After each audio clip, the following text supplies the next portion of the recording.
¿cuál sería la valoración inicial de un paciente que yo sospecho de trauma de pelvis? El error más frecuente es la colocación demasiado alta de la sábana. Eso le quita compresión a la pelvis, que lo que uno busca justamente es cerrar la pelvis para que no se acumule más sangre, para estabilizar también la fractura ósea. Que la sábana te ayuda cuando tienes una disrupción básicamente de la sacroiliaca. Es decir, que se separan, la articulación sacroiliaca se separa de lo que sería el hueso ilíaco como tal. Una cosa que nos llamó la atención es que era muy similar a algo que nosotros ya veníamos haciendo, pero fuera del trauma, que era la vía de estopa. La vía de estopa, claro, por supuesto. Exactamente. Claro Entonces no nos resultó algo tan extraño y nos resultó atractivo porque dijimos, estamos accediendo justo a donde está el sangrado, al anillo vascular sangrante y al anillo óseo sangrante.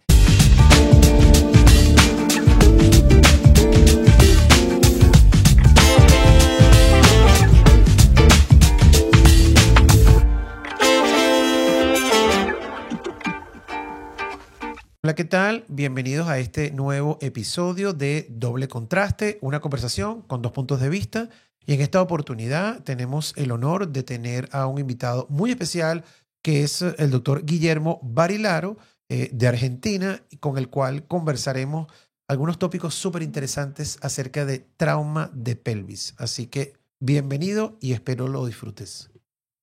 Hola, ¿qué tal? Bueno, muy complacido de estar acá en esta reunión muy propicia porque les recuerdo que estamos haciendo la segunda edición del curso de destrezas quirúrgicas en trauma por segunda vez en Chile. Lo hicimos en el 2024, este es el primer curso del 2025 y como de costumbre pues tenemos profesores invitados internacionales. Y en esta oportunidad contamos con la presencia del doctor Guillermo Barilaro, que viene de Argentina y es un baluarte en el trauma latinoamericano. Yo, a título personal, tuve un descubrimiento con Guille en la pandemia, que nos reconocimos, nos unimos en una cruzada académica, que bueno, que desde las casas teníamos que hacerlo. Y tuvimos una bonita reunión en una oportunidad en Córdoba, en un congreso, y ahí fue que nos conocimos personalmente. Pero ese tema de que tú ves a la persona y como que si la conocieras de toda la vida, porque claro, habíamos estado años compartiendo juntos. Así que no queríamos pasar la oportunidad de tener aquí a Guillermo y habláramos unos tópicos interesantes de trauma. Bienvenido, Guillermo. Hola, buenas tardes a todos y bueno, muchas gracias, Pablo, por la invitación. Para mí es un honor estar acá, este lugar que yo veía a través de los Zoom en aquellos años que vos mencionás y la verdad que bueno, un gran gusto. Sí, Guille lo primero que hizo fue reconocer el cuadro porque es interesante, uno llega y reconoce el cuadro inmediatamente. Bueno, Guille, para todo que tú también formas parte de esta estrategia de EduTrauma, para todo nuestra gente pues, de EduTrauma, vamos a hablar un poco de trauma de pelvis y vamos a tener una conversación fluida, sobre todo porque tú eres una persona que tiene mucha experiencia. De hecho, el apartado de trauma de packing preperitoneal y todas esas cosas lo hiciste tú en el curso de destrezas quirúrgicas. Pero yo quisiera que empezáramos desde el principio. Guille, un paciente que llega a la urgencia, ¿cuál sería la valoración inicial de un paciente que yo sospecho de trauma de pelvis? Obviamente con una hemorragia no compresible, pero ¿cuáles serían esas recomendaciones que tú inicialmente dirías para estos pacientes? Sí, uno siempre piensa en la posibilidad de un traumatismo de pelvis cuando conoce los antecedentes. A veces te avisan por radio, otras veces uno se entera apenas unos segundos antes con el relato del prehospitalario de alguien que ha tenido una colisión en motocicleta, una colisión en auto, más frecuentemente en motocicleta, que va más desprotegido. Caídas de altura es otra posibilidad, pero en nuestro medio la causa número uno ha sido colisión en motocicleta. Y a veces hay marcadores externos, como una escoriación, un hematoma, hematomas en genitales, una laceración cuando es una fractura expuesta, pero muchas veces no hay ningún signo externo, ni siquiera hay un aumento del calibre, del diámetro que uno vea externamente de la pelvis, y ese paciente puede tener una hemorragia interna, como bien decías, no compresible. Y hay un concepto importante ahí que alguna vez vos has mencionado en el trauma hepático, que decías, el trauma hepático es un traumatismo vascular. En la pelvis uno también tiene que pensar en un traumatismo vascular. Como siempre decimos, ¿no? En el trauma pensar primero lo peor posible para que después vaya lo mejor posible. Listo. Entonces uno piensa en esos pacientes y por supuesto si a ese mecanismo de trauma sospechado, a esa cinemática se le suma una descompensación, algún signo de anormalidad, que a veces en los pacientes jóvenes no está tan claro que el paciente esté hipotenso. Puede ser un paciente que tenga 100 de sistólica, pero que esté sudoroso, que esté pálido, que tenga algún tipo de alteración de la conciencia, quizá un poco soporoso, quizá excitado, que a veces eso se atribuye a otra causa, algún tóxico, y sin embargo es porque hay una hipovolemia. Entonces, en ese contexto hay que tener cuidado con el paciente joven, que la mayoría de las veces es un paciente joven porque tiene reservas adenérgicas importantes hasta que se derrumba, hasta que se agota. Entonces uno como que ahí ya empieza la carrera contra el tiempo de manejar a ese paciente con la máxima agresividad, y si uno piensa que hay una fractura pélvica en un contexto de descompensación, colocarle algún tipo de compresión pelviana. Entonces, a eso vamos. Si yo estoy pensando en un trauma pélvico es igual a un paciente que está sangrando y mucho. Entonces, dentro de las medidas que yo tengo para controlar, tú muy bien lo acabas de decir, pudiera ser, por ejemplo, algún tipo de inmovilización externa temporal, como es una cincha pélvica, que se puede decir desde el prehospitalario al hospitalario. ¿Qué opinas tú? ¿Qué opinión tienes de la cincha pélvica? Sin duda que uno la ha utilizado siempre. En la bibliografía he encontrado cuestiones a favor, otras no tanto, pero parecería que a veces un consenso con respecto a utilizarla inclusive en el prehospitalario, sin imágenes, y la realidad es que uno echa mano a todos los recursos que tiene y la compresión está entre ellos, porque, y más en el medio en el que uno se desenvuelve, y yo creo que es una realidad común a muchos lugares de Latinoamérica, uno no tiene todos los recursos que quisiera tener para enfrentarse con una fractura pelviana. Una fractura pelviana es uno de los escenarios más desafiantes porque requiere manejo multidisciplinario, recursos tecnológicos. Es muy raro que en un lugar haya todo lo que está descrito para el manejo de la trauma pelviana. Entonces, uno dice, bueno, yo ya empiezo en desventaja y el paciente está sangrando, echemos mano a todos los recursos, como después más adelante también lo va a hacer en quirófano, y entonces la cincha la utilizamos en forma liberal. Lo ideal es que se coloque en el prehospitalario, y en general nunca hemos tenido la posibilidad de tener un dispositivo comercial. Siempre ha sido la sábana, que ha llevado tiempo poder instruir a la gente para la colocación de la sábana, porque ahí aparece el primer problema, que es el error más frecuente es la colocación demasiado alta de la sábana.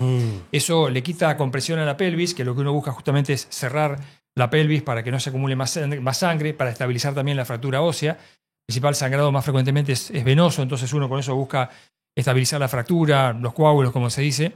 Y también con eso lo que uno busca es, fundamentalmente, al hacerlo, es dejar un espacio para cualquier tipo de intervención que uno tenga que lograr en el abdomen. Entonces ahí es fundamental que la posición no sea demasiado alta y esté a la altura, no más arriba de la sífisis pubiana y no más arriba de los trocánteres mayores. Listo.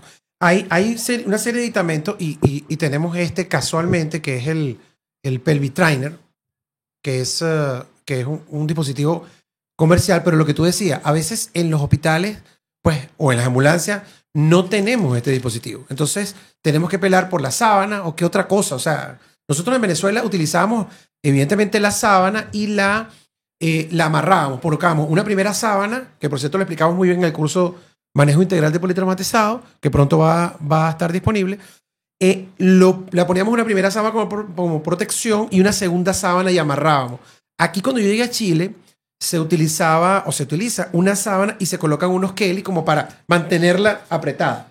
Pero lo que tú dices es importante. Obviamente, quizás estos dispositivos están logrados para eso. Entonces, tienes un cierre de seguridad, una cosa mucho más sólida, pero no son tan económicos y no están tan disponibles.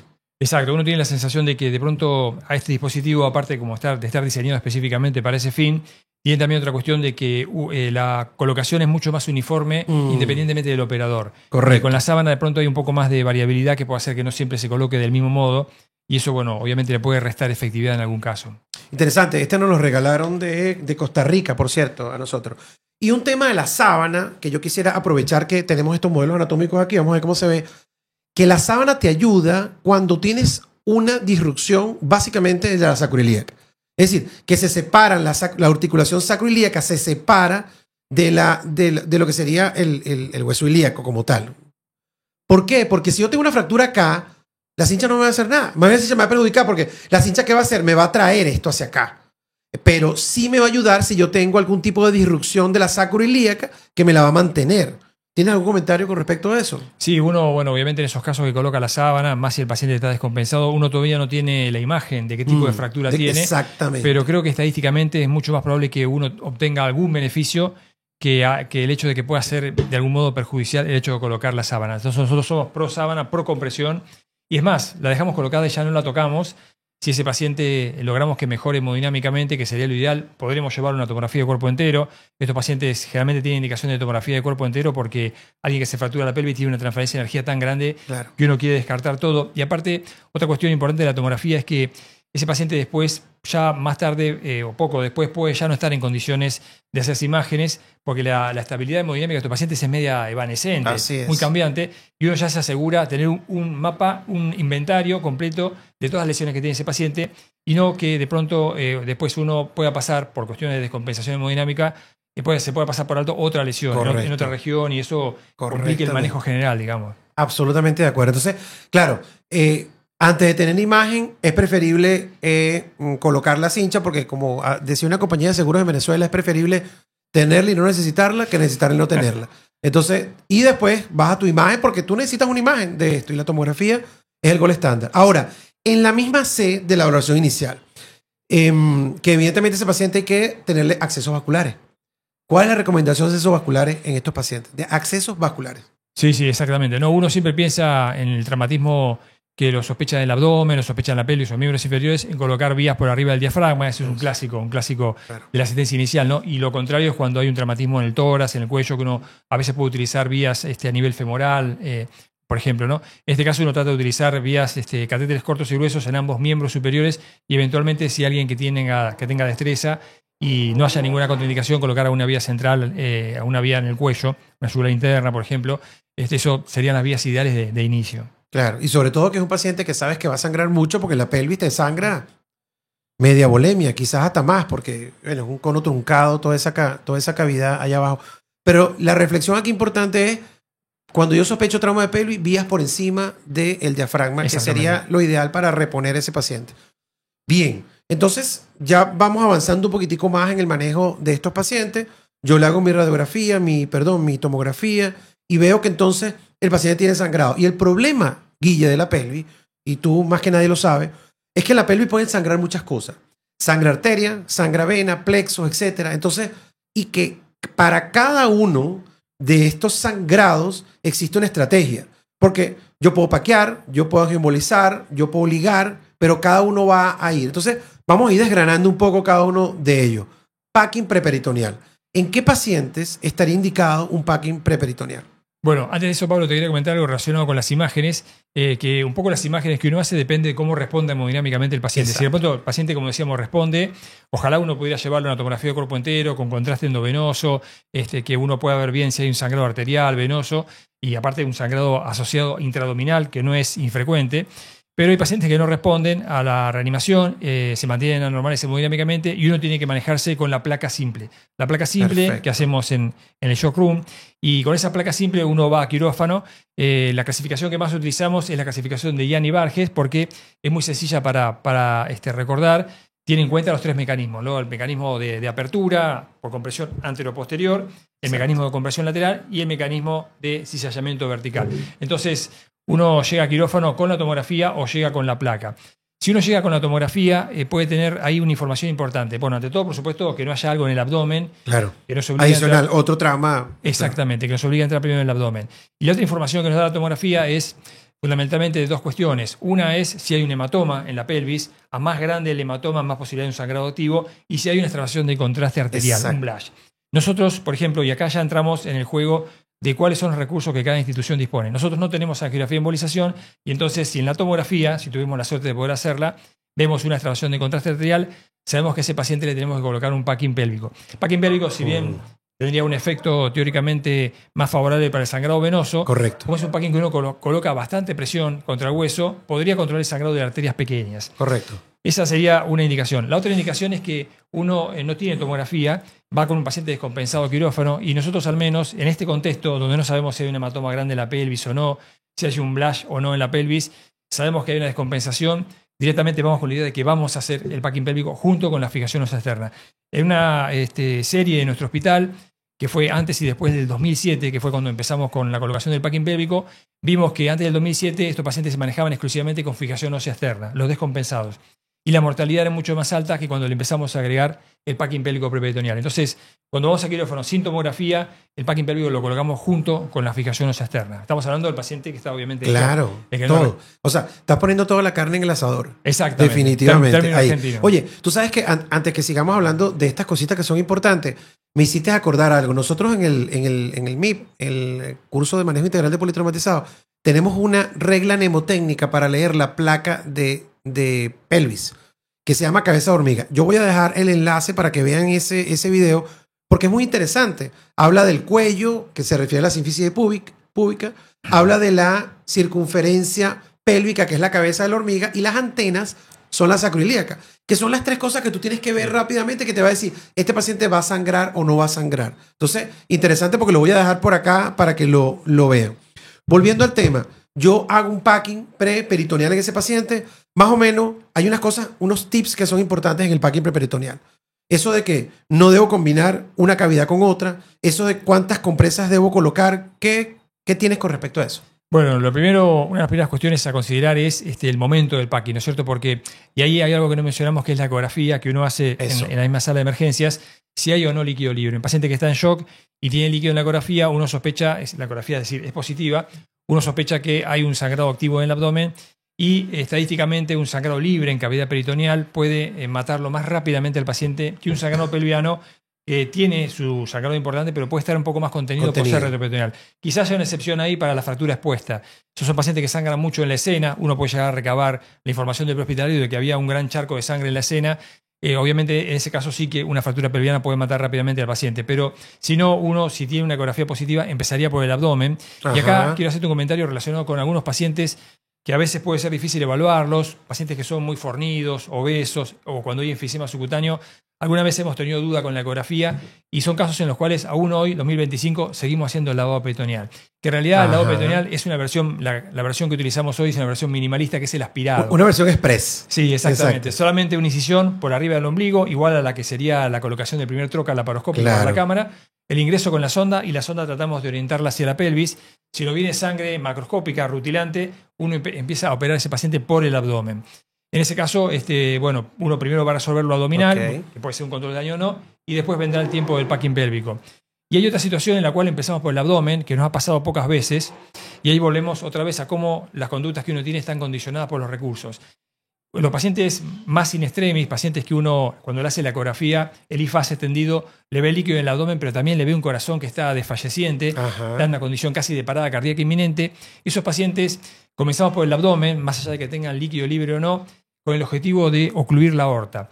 Esto se podría lograr con algo que nosotros no tenemos, que es el catéter Reboa, que sería, digamos, un control transitorio por encima de la fractura pelviana. Bueno, en ese caso nosotros empezaríamos con una laparotomía supraumbilical, dejando un lugar para el packing pélvico, pero ahí vamos exclusivamente a ocluir o clampear la aorta. Actualmente estamos más comprimiendo la aorta con la mano contra la columna, lo hace un residente. Bien arriba, apenas por debajo del diafragma, como para aprovechar al máximo la poca volemia que tiene el paciente, redistribuirla a los territorios de coronarias y cerebro. De hecho, en el video de una de las clases del DQT, sales tú narrando el momento en que uno de tus residentes está haciendo la oclusión de la aorta intraabdominal con el puño, ¿no? O exactamente, sea, sí, exactamente. Entonces, fíjate cómo, Pablo, hay dos circunstancias en las cuales uno no hace el packing primero, hace una laparotomía, ya sea para uno ir a acceder a un sangrado abdominal y controlarlo, o bien como para ocluir la aorta. Bien, entonces, otra cosa que te quería preguntar, ya ahí vamos entrándonos en el tema quirúrgico. Si entonces tú no tienes posibilidad de una angioembolización, porque pasa, eso en muchos hospitales evidentemente pasa. Entonces tú dices, bueno, vamos a ver cómo yo puedo controlar el sangrado arterial. Entonces, hay por ahí, por ejemplo, la opción de que si yo estoy en el abdomen, bueno, ¿será que ligo las hipogástricas? ¿Será que eso, o sea, ¿qué tienes con respecto a eso? Y te voy a preguntar luego de que me digas cuál sería tu abordaje ideal. Claro, bien. Entonces, uno primero, como decíamos recién, elige si entrar primero por el manejo de la pelvis, que sería el packing pélvico preperitoneal, o si entrar por el abdomen, ¿no? Con las indicaciones que recién dijimos. Si uno tiene que entrar por el abdomen, ya sea para cubrir la aorta o para colocar packing, manejar algún tipo de lesión abdominal, una lesión frecuente que muchas veces no es pensada, siempre se piensa en el vaso o en el hígado, pero una lesión muy frecuentemente asociada a las fracturas pelvianas es el desgarro de mesenterio. Exactamente. El desgarro de mesenterio puede matar porque a veces es un desgarro largo con sangrado arterial hemos operado pacientes que venían con gran hemoperitoneo. Y entonces ahí uno, bueno, controla eso. Pero elaherida, ese abordaje laparotómico, no lo cerramos, lo dejamos abierto por dos motivos. Primero, que muchas veces uno hace un control de daño a ese nivel y tiene que volver a revisar qué pasó después, si el packing que colocó en el abdomen se quedó blanco, se quedó rojo.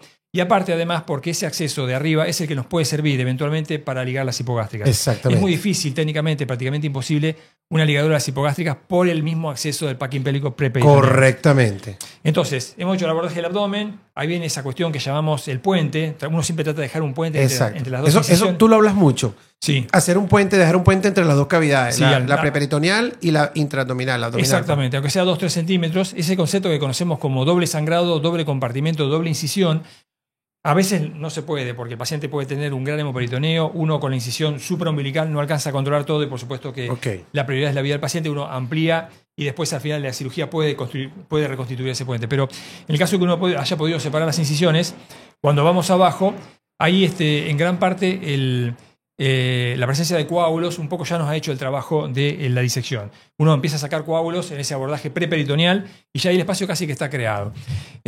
Ahí lo que uno busca es justamente llegar bien hasta las sacroiliacas por ambos lados e inclusive también abordar bien el espacio de recios. En definitiva, uno busca abordar bien ambos espacios de Bogros y el espacio de recios. Cuando esta técnica apareció hace ya casi 20 años, por lo menos para nosotros, una cosa que nos llamó la atención es que era muy similar a algo que nosotros ya veníamos haciendo, pero fuera del trauma, que era la vía de estopa. La vía de estopa, claro, por supuesto. Exactamente. Claro Entonces no nos resultó algo tan extraño y nos resultó atractivo porque dijimos, estamos accediendo justo a donde está el sangrado, al anillo vascular sangrante y al anillo óseo sangrante. Es más, al hacer varios, hubo que uno se imagina siempre en un procedimiento ciego, nos empezamos a llevar sorpresas, como que de pronto al sacar los coágulos, encontrarnos un vaso con un sangrado arterial.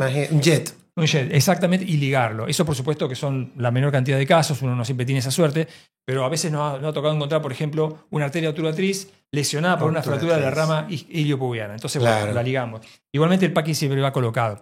Y este es un packing, siempre uno le explica a los residentes, que es un packing diferente al packing periepático. Este es un packing mucho más rudo, por así decirlo.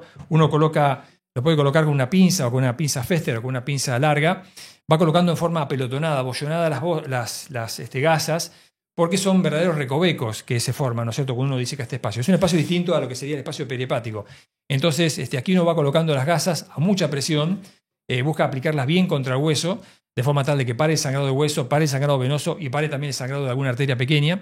Y el número depende del físico del paciente. Hemos puesto 6-7 gasas, repartiéndolas en forma simétrica entre ambos lados, y tenemos un paciente que colocamos 25 gasas, paciente muy obeso, con una fractura tremenda, una pelvis muy abierta. 25 gasas, tremendo. Tremendo. Era un hematoma muy grande que había disecado hacia arriba y se habían roto muchos los ligamentos y había disecado también hasta por detrás casi de los muslos. Empezamos a meter gasas y realmente no paramos hasta que se llenó todo el espacio.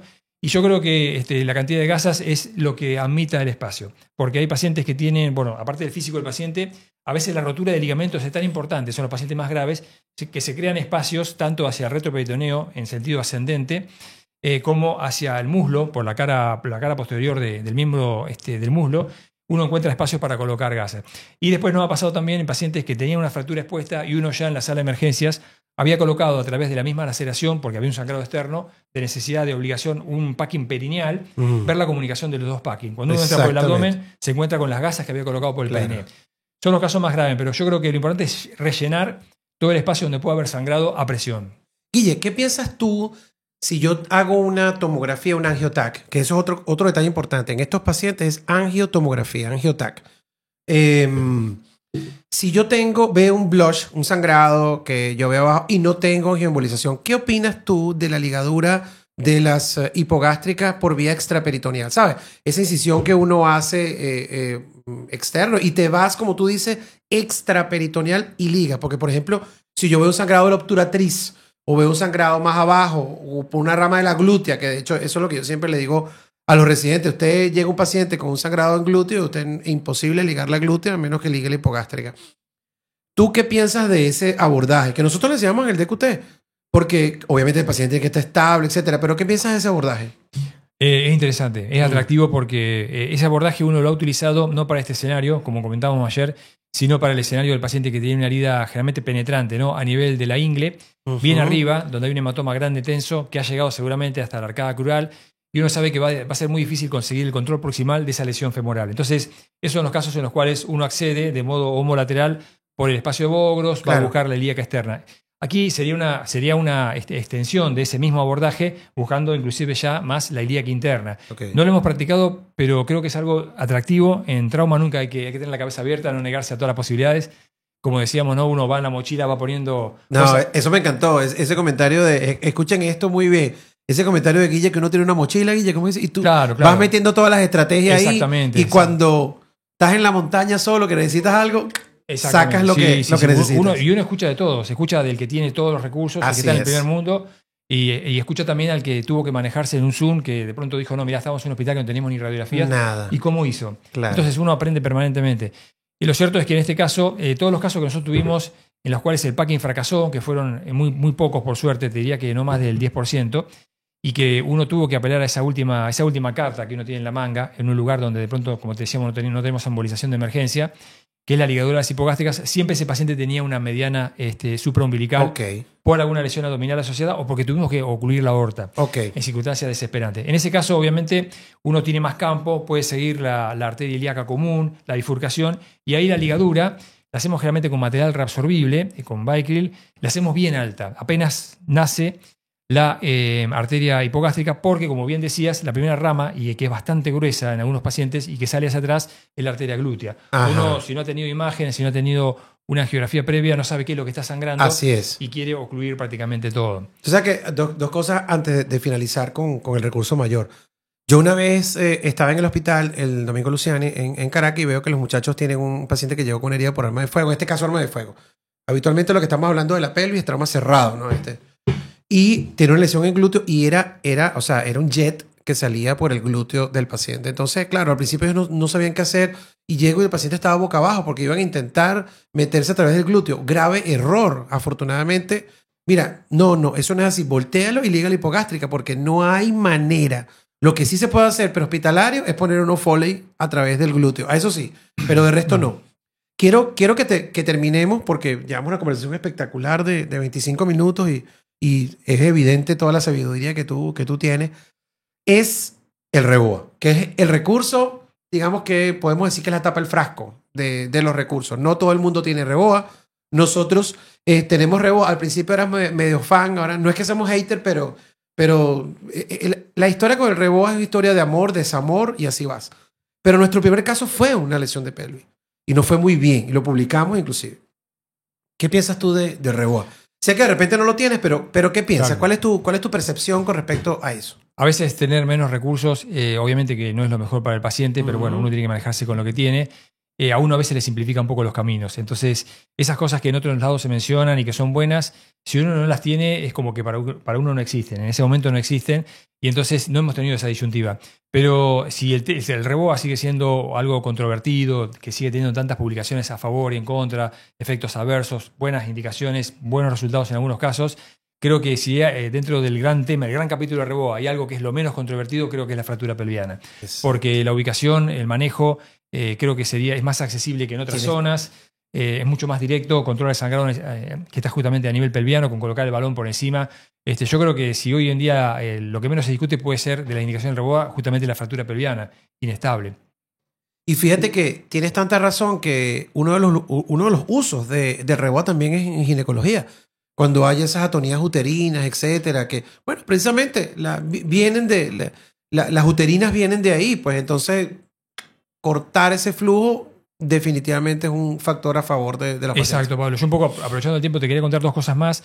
Una es con respecto a lo del packing pélvico peritoneal, que hemos tenido dos experiencias. Uno siempre deja colocada la sábana lo más abajo posible, la pinta con antiséptico, de forma tal de que uno pueda dejarla en el campo. Uno trata de mantener la compresión hasta el último momento.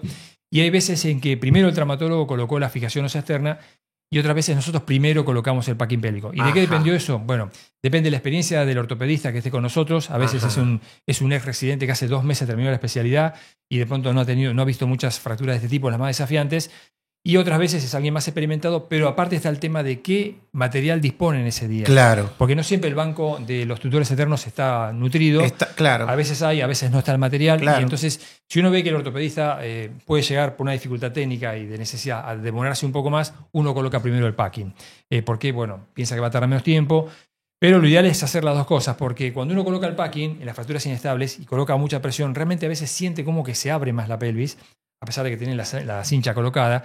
Y por eso es fundamental contraponer esa fuerza que nosotros hemos hecho, llenando la pelvis con gasas, contraponer el cierre de la pelvis. Esa contraposición de fuerzas, del cierre de la pelvis con los tutores, y nosotros que hemos expandido un poco la pelvis con las gasas, justamente creo que de esa contraposición está el mayor efecto hemostático. Exactamente, tienes razón. Y bueno, claro, a veces se crea un poquito de dificultad cuando tienes los fijadores puestos y haces el packing después. O sea, por eso es que yo creo que lo que tú dices es cierto. Los dos son sinérgicos, los dos procedimientos. Y ya para terminar, precisamente que hablas de la fijación externa, nuestro queridísimo Alberto Basilio, que lamentablemente lo perdimos en la pandemia, un cirujanazo de trauma, uno de los fundadores del curso de destreza quirúrgica en México. Cuando nosotros lo fuimos a visitar allá en un hospital de la Cruz Roja Mexicana, donde él trabajaba, en Polanco, por cierto, él me decía que la fijación de la pelvis la hacía el cirujano de trauma. Y me llamó la atención porque realmente no es un procedimiento que es del traumatólogo, estamos claros, ortopedista. Pero tampoco es un procedimiento tan complicado si tú te entrenas, ¿no? Porque la colocación de los pines, etcétera. ¿Tú qué piensas, Guille? ¿Tú crees que nosotros debemos fijar? Porque te estoy hablando de acá, de donde tú estás. Donde tú estás en Argentina, yo estoy aquí. No estoy hablando que tú estás en África, que los en África tienen que hacer cesárea, atender parto, estás allá metido, tienes que hacer todo. No. Acá, ¿tú crees que nosotros debamos entrenarnos en fijar la pelvis de estos pacientes? Bueno, es un tema complejo porque uno habitualmente trabaja desde hace tantos años con el ortopedista, muchas veces a raíz de esta y otras lesiones de miembro, trabaja en común y realmente uno no se imagina haciendo eso solo. No es fácil acumular la experiencia de fijación ósea, sobre todo de las fracturas pelvianas más difíciles, las más inestables. No es algo que ocurra todas las semanas. Entonces, uno de pronto, en general, siempre tiene menos experiencia que el traumatólogo. Claro. Y uno trata de ofrecer al paciente lo mejor. Habría que tener un buen entrenamiento para hacerlo. No es así como hoy el cirujano puede hacer endoscopías, también puede colocar fijaciones externas, pero como todo depende de un debido entrenamiento. Yo creo que hoy por hoy no es algo que podamos hacer con seguridad en nuestro medio por el tema justamente de la experiencia y del entrenamiento previo. En el caso, por lo menos, del modelo médico argentino de emergencia. No, una maravilla. Bueno, Guille, mira, yo te agradezco enormemente porque de verdad han sido 30 minutos que demasiada información de trauma de pelvis. De hecho, trauma de pelvis es muy extenso, pero realmente abarcaste todo, desde el manejo inicial, lo de la cincha, lo de las vías, el escáner, la tomografía, o mejor dicho, la radiografía, hasta las opciones para control de la hemorragia. Te doy de verdad que las gracias. No sé, ¿cuál es tu mensaje final en cuanto al trauma de pelvis para nuestra audiencia? Bueno, el mensaje final es un mensaje que tiene que ver con una cuestión que nos preocupa hace muchos años. Hace unos años, en el 2012, ya hace más de una década, hicimos un trabajo en nuestro hospital de muerte por hemorragia potencialmente prevenible. Sí. Es decir, aquellos casos que se evaluaron que habían sido muertes potencialmente prevenibles en contraposición con las no prevenibles, no obviamente, que son lesiones devastadoras. Y dentro de las potencialmente prevenibles, pacientes en los cuales podría haber habido una cierta ventana terapéutica que se podría haber aprovechado para lograr que al menos algunos de esos pacientes hubiese tenido más posibilidades de sobrevivir, identificamos un grupo que era la fractura pélvica inestable con sangrado derivada de otro centro. Okay. Y ese centro era un centro que tenía cirujano, que tenía traumatólogo, que tenía quirófano y que tenía anestesiólogo.